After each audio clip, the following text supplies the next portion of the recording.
আগামী 2 থেকে 3 দিনের মধ্যেই দক্ষিণবঙ্গে বর্ষা এন্ট্রি নিচ্ছে। এবার পাকাপাকিভাবে জানিয়ে দিল আলিপুর আবহাওয়া দপ্তর। আষাঢ় মাস পড়ে গেলেও দক্ষিণবঙ্গে গ্রীষ্মের দহন জ্বালার নিচ চলছে।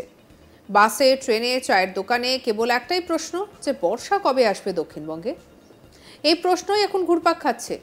যদিও হাওয়া অফিসের পূর্বাভাস যে আর মাত্র 2 থেকে 3 দিনের মধ্যে উত্তরবঙ্গের বাকি অংশ এবং দক্ষিণবঙ্গের ঢুকে পড়বে মৌসুমী বায়ু।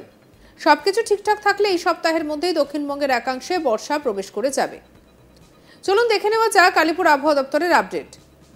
আগামী 24 ঘন্টায় রাজ্যের বেশ কিছু জেলায় বজ্রবিদ্যুৎ সহ হালকা থেকে মাঝারি বৃষ্টির পূর্বাভাস দিয়েছে হাওয়া অফিস। বৃহস্পতিবার দক্ষিণবঙ্গের গরম এবং অস্বস্তির মধ্যে বজ্রবিদ্যুৎ সহ বৃষ্টির সম্ভাবনা রয়েছে। আগামী 2 থেকে 3 দিনে বৃষ্টি আরও বাড়বে, তবে ভারী বৃষ্টির কোনো সম্ভাবনাই নেই। বজ্রবিদ্যুৎ সহ হালকা থেকে মাঝারি বৃষ্টি হবে। দক্ষিণবঙ্গের বার্নপুর এবং আসানসোলে ভারী বৃষ্টি হয়েছে। আর এদিকে আবহাওয়াবিদ কি বলছেন শোনাবো আপনাদের। দক্ষিণবঙ্গের জেলাগুলিতে বৃষ্টিপাত আজ থেকে আগামী 3 দিনে অনেক জায়গাতেই হালকা থেকে মাঝারি বৃষ্টিপাতের সম্ভাবনা আছে। আর তার সাথে সাথে আমাদের মৌসুমী বায়ু প্রবেশের সম্ভাবনাও আছে আগামী 2-3 দিনের মধ্যে দক্ষিণবঙ্গের কিছু কিছু এলাকায়। আর উত্তরবঙ্গের যে আমাদের উত্তর দিনাজপুর, দক্ষিণ দিনাজপুর, মালদা জেলা বাকি রয়েছে, এসব অংশেও মৌসুমী বায়ু প্রবেশ করার সম্ভাবনা রয়েছে। কলকাতা ও তার পার্শ্ববর্তী অঞ্চলে আগামী 24 ঘন্টায় সাধারণত মেঘলা আকাশেই থাকবে। আজ সর্বোচ্চ তাপমাত্রা 35-এর কাছাকাছি থাকার সম্ভাবনা। কাল সর্বনিম্ন তাপমাত্রা 29 থেকে 30-এর মাঝামাঝি থাকবে। আর বৃষ্টিপাতের সম্ভাবনা রয়েছে হালকা থেকে মাঝারি আগামী 24 ঘন্টায়। পশ্চিমের জেলাগুলোতেও আগামী 2-3 দিনের মধ্যে আমাদের অনেক জায়গাতেই হালকা থেকে মাঝারি বৃষ্টিপাত হবে। ভারী বৃষ্টিপাতের সতর্কতা নেই, কিন্তু আমাদের বজ্রবিদ্যুৎ সহ বৃষ্টিপাতের সম্ভাবনা রয়েছে। বজ্রবিদ্যুতের সম্ভাবনা রয়েছে 1-2 জায়গা করে। আর মনসুনের যেটা প্রবেশে সেটা বললাম কয়েকটা জেলায় হবে, যেমন আমাদের রেনফল যে হিসাবে হবে সেই হিসাবে আমরা যখন প্রবেশ করবে তখনই বলা হবে কোন কোন এরিয়া কভার করছে। মৌসুমী বায়ু সাধারণত আপনার দক্ষিণ থেকে উত্তর আর পূর্ব থেকে পশ্চিম এই দুটোভাবে প্রবেশ করতে থাকে। যেমন আমাদের প্রথমে দক্ষিণের জেলাগুলো যেমন আসে পূর্ব মেদিনীপুর, দক্ষিণ 24 পরগনা, উত্তর 24 পরগনা।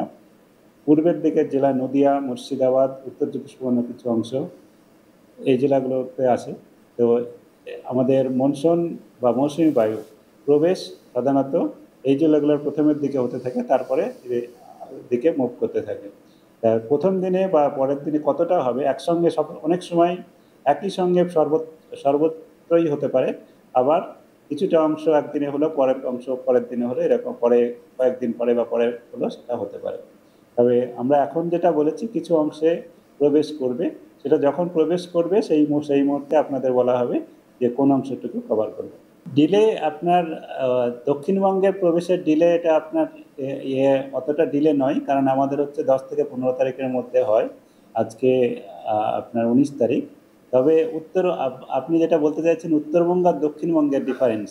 উত্তরবঙ্গ আমাদের সাধারণত 5 তারিখে হয়ে থাকে, এবারে একটু আগে হয়েছে। আর দক্ষিণবঙ্গে সাধারণত 10 থেকে 15 একটু পরে, তার জন্য ডিফারেন্সটা একটু বেশি। তবে এরকম আপনার এর আগেও ডিফারেন্স হয়েছে। যেমন 2022-এ যদি আমরা দেখি 23 জুন উত্তরবঙ্গে প্রবেশ করেছিল আর আমাদের দক্ষিণবঙ্গে প্রবেশ করেছিল 18 জুন। আর তেমনি 2023-এ আবার ডিফারেন্সটা অতটা না, 12 জুন উত্তরবঙ্গে প্রবেশ করেছিল, 19 জুন দক্ষিণবঙ্গে প্রবেশ করেছিল।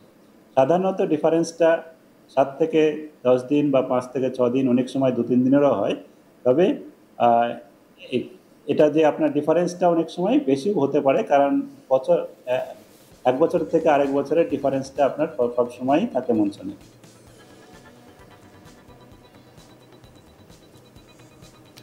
একই সঙ্গে কলকাতায় মেঘলা আকাশ থাকায় আগামী 2 থেকে 3 দিন হালকা থেকে মাঝারি বৃষ্টির পূর্বাভাস দিয়েছে হাওয়া অফিস।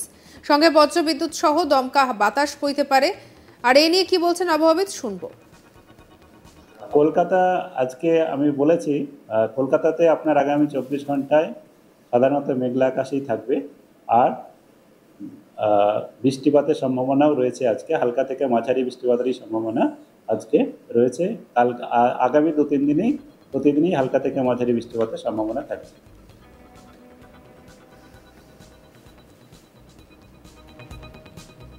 অন্যদিকে উত্তরবঙ্গে ভারী থেকে অতি ভারী বৃষ্টি চলবে বলে জানিয়েছে আবহাওয়া দপ্তর। দার্জিলিং, কালিম্পং, জলপাইগুড়ি, আলিপুরদুয়ার, কোচবিহার সব জেলাতেই ভারী বৃষ্টির সম্ভাবনা রয়েছে। এছাড়া উত্তর, দক্ষিণ দিনাজপুর এবং মালদায় বজ্রবিদ্যুৎ সহ হালকা থেকে মাঝারি বৃষ্টির সতর্কতা রয়েছে। দক্ষিণবঙ্গে নির্ধারিত সূচি অনুযায়ী 11 জুন বর্ষা আসার কথা। আবহাওয়া দপ্তরের আশা যে আগামী 2 থেকে 3 দিনে বর্ষা ঢুকবে দক্ষিণবঙ্গে। তবে এইরকম উত্তরবঙ্গ এবং দক্ষিণবঙ্গে বর্ষা আসার পার্থক্য বেশি হলেও অস্বাভাবিক নয় বলেই জানাচ্ছে আলিপুর আবহাওয়া দপ্তর। আর এ নিয়ে কি বলছেন আবহাওয়াবিদ শুনবো। গত 24 ঘন্টাতে আমাদের উত্তরবঙ্গের জেলাগুলিতে মূলত 5টি জেলা, দার্জিলিং, কালিম্পং, জলপাইগুড়ি, আলিপুরদুয়ার, কোচবিহার এসব জেলাতে সর্বত্রই হালকা থেকে মাঝারি বৃষ্টিপাত আর ভারী থেকে অতি ভারী, অত্যন্ত ভারী বৃষ্টিপাতও হয়েছে। অত্যন্ত ভারী বৃষ্টিপাত হয়েছে দার্জিলিংয়ের সেবকে 231.4 মিলিমিটার, 231.4 মিলিমিটার। আর আলিপুরদুয়ার, জলপাইগুড়ি, কোচবিহার, কালিম্পং এই 4টি জেলাতেও হালকা থেকে ভারী থেকে অতি ভারী বৃষ্টিপাত হয়েছে কয়েক জায়গায়। দক্ষিণবঙ্গে বৃষ্টিপাত 1-2 জায়গা করে হয়েছে। সব থেকে বৃষ্টিপাত বেশি হয়েছে দক্ষিণবঙ্গের বার্নপুরে 52.8 মিলিমিটার, আসানসোলে হয়েছে 38.7 38.7 মিলিমিটার। কলকাতাতে আমাদের হালকা বৃষ্টিপাত কোথাও কোথাও ছিল, এটা 35.3 টেম্পারেচার ছিল কাল ম্যাক্সিমাম, আর 30.4 মিনিমাম ছিল temperature. Are generally cloudy sky, সাধারণত মেঘলা আকাশ ছিল। আর এখন আমাদের আগামী 5 দিনের বা আগামী 24 ঘন্টায় যে ওয়েদার, সেটা যে পূর্বানুমান আছে আমাদের, তাতে উত্তরবঙ্গের জেলাগুলিতে সর্বত্রই হালকা থেকে মাঝারি বৃষ্টিপাত হবে। আর কোথাও কোথাও ভারী থেকে অতি ভারী বৃষ্টিপাতের সতর্কতা রয়েছে। অত্যন্ত ভারী বৃষ্টিপাতও হতে পারে 1-2 জায়গায় করে। কালিম্পং, জলপাইগুড়ি, দার্জিলিং, আলিপুরদুয়ার, কোচবিহার, দার্জিলিং এই 5টা জেলাতেই ভারী থেকে অতি ভারী বৃষ্টিপাত। আর আলিপুরদুয়ার, কোচবিহার, জলপাইগুড়ি এখানে অত্যন্ত ভারী বৃষ্টিপাতও 1-2 জায়গা করে হতে পারে। আর আগামী 4-5 দিনে ভারী থেকে অতি ভারী বৃষ্টিপাত উত্তরবঙ্গে কন্টিনিউ করবে। আর এই সবকিছু মিলিয়ে এখন সবার মনের মধ্যে বৃষ্টি কবে হবে, বর্ষা কবে আসছে, আর সবকিছুর মধ্যে এবারে যেটা জানা যাচ্ছে অবশেষে যদি সবকিছু ঠিকঠাক থাকে তাহলে এবারে বর্ষার বৃষ্টি হতে চলেছে। আর এমনটাই জানাচ্ছেন আবহাওয়াবিদরা।